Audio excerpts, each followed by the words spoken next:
द्वितीय विश्व युद्ध के बाद स्थापित राजनीतिक और आर्थिक प्रणाली में वर्ष 2025 में ट्रंप के फैसलों से बहुत बड़ा झटका लगा।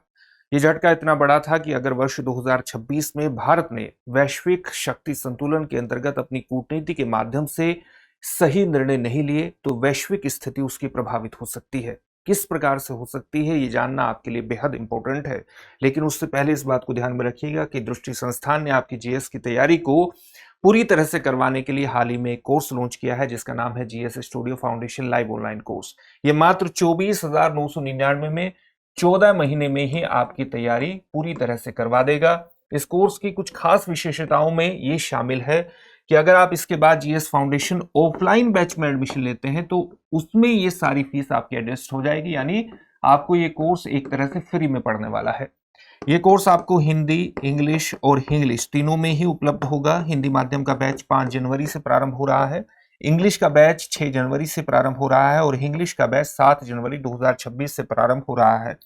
इंग्लिश के बैच में आपको हिंदी और इंग्लिश दोनों में ही चीजें समझाई जाएंगी, लेकिन जो मटेरियल उपलब्ध होगा वो इंग्लिश में होगा। इस कोर्स के अंतर्गत जीएस के अलग अलग विषयों को कवर करती हुई 10 कलर्ड प्रिंटेड बुकलेट्स होंगी। 2 वर्षों तक करंट अफेयर्स की क्लासेस का एक्सेस रहेगा। जो भी पढ़ाया जाएगा उसकी पीडीएफ फाइल मिलेगी ताकि आपको नोट्स बनाने में कोई दिक्कत ना हो। लाइव चैट के दौरान आप कोई भी प्रश्न पूछिए, तुरंत निवारण होगा। आप अपनी तैयारी का मूल्यांकन कर सके इसके लिए प्रीलिम्स और मेंस के 18 टेस्ट भी उपलब्ध होंगे। मतलब एक कंप्लीट पैकेज है। तो देरी किस बात की, अभी डिस्क्रिप्शन में दिए गए लिंक पर जाइए और अपने एडमिशन को सुनिश्चित कीजिए। किसी भी प्रकार का अगर आपको डाउट हो तो 8750187501 पर कॉल कर लीजिएगा। साथ ही दृष्टि संस्थान ने रांची में भी अपनी शाखा की शुरुआत कर दी है, तो अगर आप रांची के आसपास रहते हैं तो वहां से भी आपकी झारखंड पब्लिक सर्विस कमीशन और यूपीएससी की तैयारी हो जाएगी। अब हम बात करते हैं भारत की वर्ष 2026 में किस तरह की कूटनीति रहने वाली है ताकि वो वैश्विक शक्ति संतुलन में अपनी प्रमुख भूमिका को एस्टेब्लिश कर सके। उसको जानने के लिए आपको वर्ष 2025 के कुछ महत्वपूर्ण घटनाओं के बारे में जानना होगा। जैसे वर्ष 2025 की सबसे महत्वपूर्ण घटनाओं में ये शामिल था कि जैसे ही ट्रंप अमेरिका की सत्ता में आए, अमेरिका के राष्ट्रपति बने, उन्होंने संरक्षणवाद की नीति को बढ़ावा देना शुरू कर दिया। आर्थिक क्षेत्र के अंतर्गत, व्यापारिक क्षेत्र के अंतर्गत और उसके अंतर्गत उसने अमेरिका में आने वाले सामान पर टैरिफ लगाने शुरू कर दिए और विश्व के लगभग सभी देशों पर यह टैरिफ की घोषणाएं करनी शुरू कर दी। लेकिन इसमें सबसे ज्यादा जो टैरिफ लगाया गया वो भारतीय सामानों पर लगाया गया और वो टैरिफ था 50% का।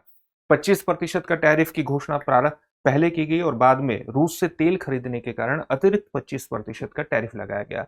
इस प्रकार से भारत और अमेरिका के जो संबंध थे, जहां उम्मीद की जा रही थी कि ट्रंप के सत्ता में आने के बाद इन संबंधों में सकारात्मक बढ़ोतरी होगी, वो नकारात्मक बढ़ोतरी की ओर, या आप कह सकते हैं कि पटरी से उतरने लगे। हालांकि दोनों देशों के बीच व्यापारिक वार्ताएं अभी भी चालू हैं, लेकिन ये अभी वर्ष 2026 में किस दिशा में आगे बढ़ती हैं ये देखने वाली बात होगी। ये भारत और अमेरिका के संबंधों की बात हुई। साथ ही अगर भारत के पड़ोसी देशों के बारे में हम बात करें, यहाँ पाकिस्तान स्थित है, तो 22 अप्रैल 2025 को जिस प्रकार से पहलगाम में पाकिस्तान स्पॉन्सर्ड आतंकी हमला हुआ, उसके बाद भारत ने ऑपरेशन सिंदूर के माध्यम से पाकिस्तान को जवाब दिया। भारत और पाकिस्तान के बीच संबंधों में एक बड़े स्तर का तनाव देखने को मिला। ऑपरेशन सिंदूर संबंधी घटनाएं लगभग 4 दिनों तक चली। हालांकि उसके बाद एक तरह से जंग की स्थिति, एक ऑल आउट वॉर की स्थिति नहीं बनी, लेकिन भारत ने अपनी जो रणनीति है उसको बिल्कुल स्पष्ट कर दिया और ये कहा कि भारत पाकिस्तान के परमाणु ब्लैकमेल को किसी भी रूप में स्वीकार नहीं करेगा और भविष्य में किसी भी आतंकवादी हमले को युद्ध की कार्रवाई माना जाएगा। यानी भारत ने आतंकवाद के प्रति अपनी रणनीति को बिल्कुल स्पष्ट कर दिया। वहीं अगर आप नेपाल की बात करें तो नेपाल में भी कुछ महत्वपूर्ण घटनाएं घटी।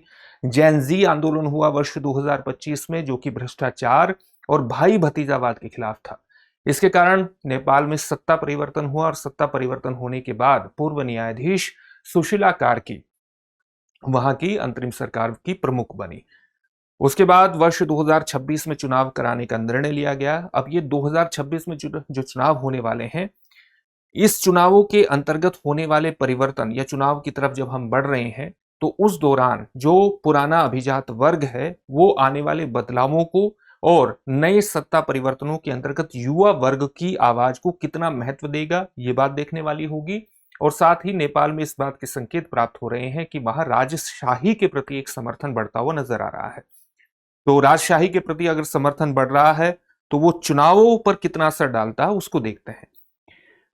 अगर बांग्लादेश की बात करें तो आप जानते हैं कि बांग्लादेश में अंतरिम सरकार है मोहम्मद यूनुस की। हाल ही में बांग्लादेश में कई हिंसा की घटनाएं हुई हैं जिसमें एक युवा नेता की मृत्यु हुई है और साथ ही एक अल्पसंख्यक समुदाय की व्यक्ति की पीट पीट कर हत्या हुई है, जिससे बांग्लादेश में जो माहौल है वो काफी तनावपूर्ण हुआ। भारत और बांग्लादेश के संबंध लगातार तनावपूर्ण रहे हैं। हाल ही में ये तनाव और बढ़ा है हिंसा की घटनाओं के कारण। वर्ष 2026 के फरवरी महीने में वहां चुनाव होने वाले हैं। उन चुनावों में अवामी लीग हिस्सा लेती है, नहीं लेती है, बहिष्कार करती है या उसे चुनाव से बाहर रखा जाता है, उसके आधार पर यह देखा जाएगा कि वहां के चुनाव कितने निष्पक्ष होंगे। साथ ही चुनावों को लेकर के और अन्य स्थितियों को लेकर के सुरक्षा संबंधी चिंताएं लगातार यहां बांग्लादेश में भी बनी हुई है। मध्य पूर्व की स्थिति की बात करें तो आप जानते हैं कि अक्टूबर 2023 के बाद से ही हमास और या आप कह सकते हैं गाजा संघर्ष बना हुआ है। ये हमास और इजराइल के बीच एक संघर्ष की स्थिति है, लेकिन ट्रंप के प्रयासों वर्ष 2025 में आप कह सकते हैं कि ट्रंप द्वारा जो शांति वार्ता की पहल की गई उसके बाद एक भले ही बीच बीच में शांति विराम उल्लंघन हुए हैं, लेकिन एक शांति विराम की स्थिति मध्य पूर्व में स्थापित हुई है गाजा संघर्ष को लेकर के। और ये भविष्य में वर्ष 2026 में ये शांति विराम कितना आगे तक बढ़ता है और भारत इस क्षेत्र के साथ किस तरह से अपने संबंधों को आगे बढ़ाता है, ये इसके ऊपर बहुत डिपेंड करेगा कि अरब वर्ल्ड और इजराइल के बीच संबंध कितने शांतिपूर्ण तरीके से आगे बढ़ते हैं। आप ये भी जानते हैं कि वर्ष 2025 में अमेरिका ने ईरान के परमाणु ठिकानों पर भी हमला किया और उसके अंतर्गत एक 12 दिनों का लगभग तनाव हमें देखने को मिलता है। तो ये जो परमाणु डिप्लोमेसी है या ईरान के साथ जो परमाणु वार्ताएं हैं वर्ष 2026 में किस दिशा में आगे बढ़ती हैं, ये भी एक देखने वाली बात होगी। इसके अलावा जो रूस यूक्रेन संकट है वो फरवरी 2022 से लगातार चालू है और उसमें चौथे वर्ष में वो प्रवेश कर गया है।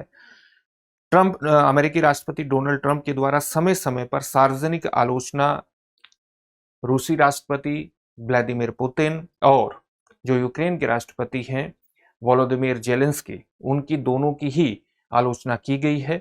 और सबसे बड़ी बात ये बनी हुई है इस संघर्ष के अंतर्गत कि यूक्रेन की जो सुरक्षा गारंटी है वो किस हद तक ली जाती है यूरोपीय देशों द्वारा या अमेरिका के द्वारा। तो अभी ये शांति वार्ताएं आगे बढ़ रही हैं, अब देखते हैं कि वो किस दिशा में आगे जाती हैं। तो ये कुछ प्रमुख घटनाएं थी। साथ ही भारत के साथ जो चीन के संबंधों को आप देखेंगे तो वर्ष अक्टूबर 2024 के ब्रिक्स के कजान शिखर सम्मेलन के बाद लगातार दोनों देशों ने संबंधों को बेहतर करने के प्रयास किए हैं। एक जो यात्राएं हैं, जो वीजा ट्रैवल को लेकर के जो बैन लगे थे उनको दूर करने की कोशिश की है। वीजा ट्रैवल को लेकर के जो निर्बंधन लगे थे उनको लेकर के बेहतर फैसले लिए गए हैं। और इसके साथ साथ जो हवाई उड़ानें हैं, वो हवाई यात्राएं हैं, वो भी धीरे धीरे प्रारंभ हुई हैं भारत और चीन के बीच। इसके अलावा आप देखेंगे कि अभी भी जो लेक का area line of actual control है वहां दोनों तरफ 50,000 सैनिक तैनात हैं। तो वर्ष 2026 में ये तनाव और कितने कम होते हैं ये भी एक देखने वाली बात होगी। भारत इस शिखर सम्मेलन के बाद भारत और रूस की भी लगातार वार्ताएं चल रही हैं। हाल ही में आपने देखा कि द्विपक्षीय शिखर बैठक के अंतर्गत जो रूस के राष्ट्रपति हैं वो भी भारत आए थे। तो भारत के संबंध रहे हैं।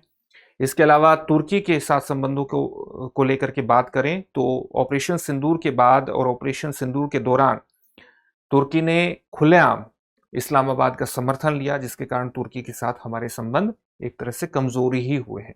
यूरोप के साथ संबंधों में आप कह सकते हैं कि लगातार सुधार हो रहा है।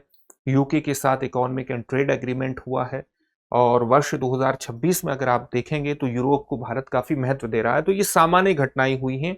आप ये कह सकते हैं कि 2025 में कनाडा में भी जो सत्ता परिवर्तन हुआ, ट्रूडो की जगह जो मार्क कार्नी वहां के प्रधानमंत्री बने हैं, उसके बाद जो हरदीप सिंह निज्जर का मामला था उसको राजनीतिक और आर्थिक मामलों से अलग कर दिया गया और भारत के जो कनाडा के संबंध है, भारत और कनाडा की, ये एक बार फिर से पटरी पर आए हैं।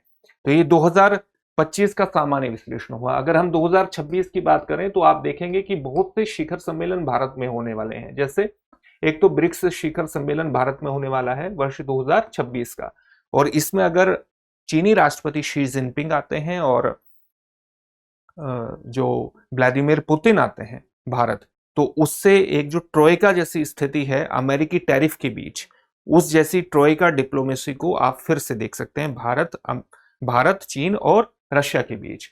आप इस बात को भी ध्यान में रखिएगा कि वर्ष 2025 में एससीओ शिखर सम्मेलन चीन के तियानजिन में हुआ था और वहां पर भी हमें ये ट्रोइका जैसी स्थिति को देखने को मिला था, एक त्रिपक्षीय संबंध जो कि कहीं ना कहीं अमेरिका के टैरिफ के परिप्रेक्ष्य में विशेष रूप से परिभाषित किए जा रहे हैं, उस जैसी स्थिति को देखने को मिली थी। तो ये ब्रिक्स शिखर सम्मेलन 2026 में भी हो सकता है।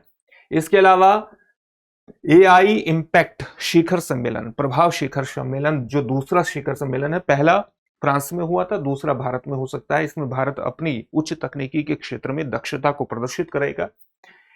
साथ ही अगर ट्रंप भारत आते हैं तो जो क्वाड की बैठक है, जिसमें भारत और अमेरिका के अलावा ऑस्ट्रेलिया और जापान शामिल है, वो भारत में हो सकती है।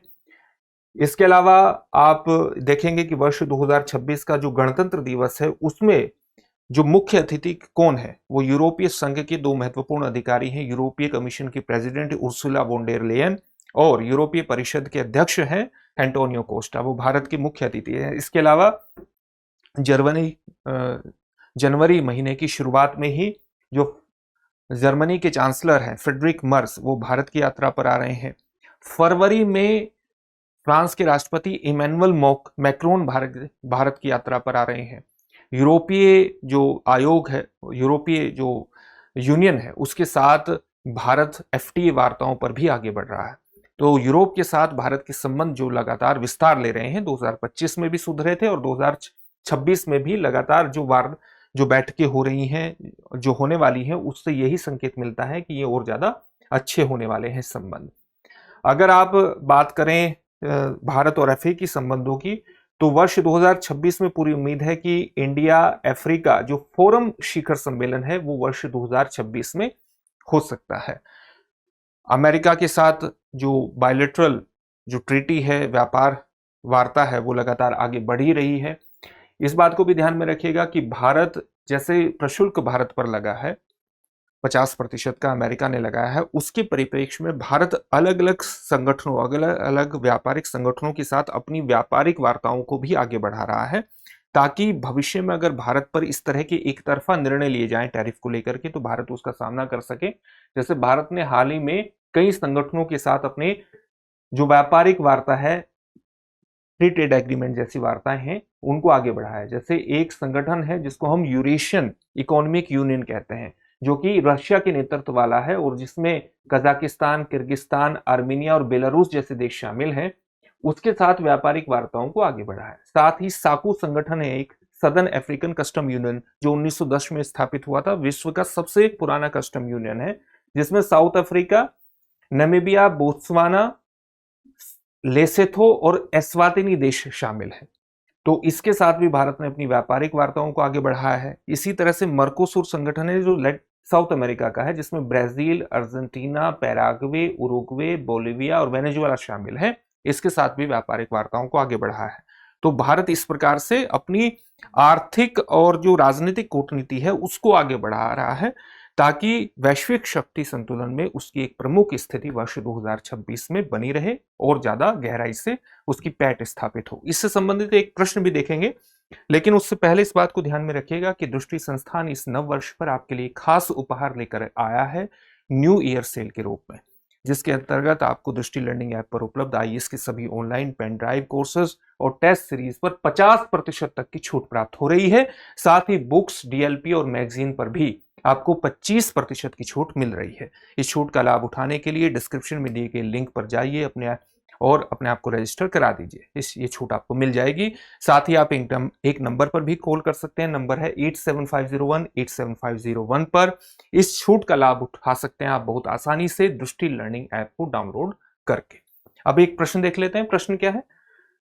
निम्नलिखित कथनों पर विचार कीजिए। ऑपरेशन सिंदूर के बाद भारत ने घोषणा की कि भविष्य में किसी भी आतंकी हमले को युद्ध की कार्रवाई माना जाएगा। और दूसरा कथन है, नेपाल में 2025 के जन आंदोलन के बाद पूर्व मुख्य न्यायाधीश सुशीला कार्की के नेतृत्व में अंतरिम सरकार बनी। आपके सामने ऑप्शंस हैं, केवल एक सही है, केवल दो सही है, दोनों सही है या दोनों गलत है।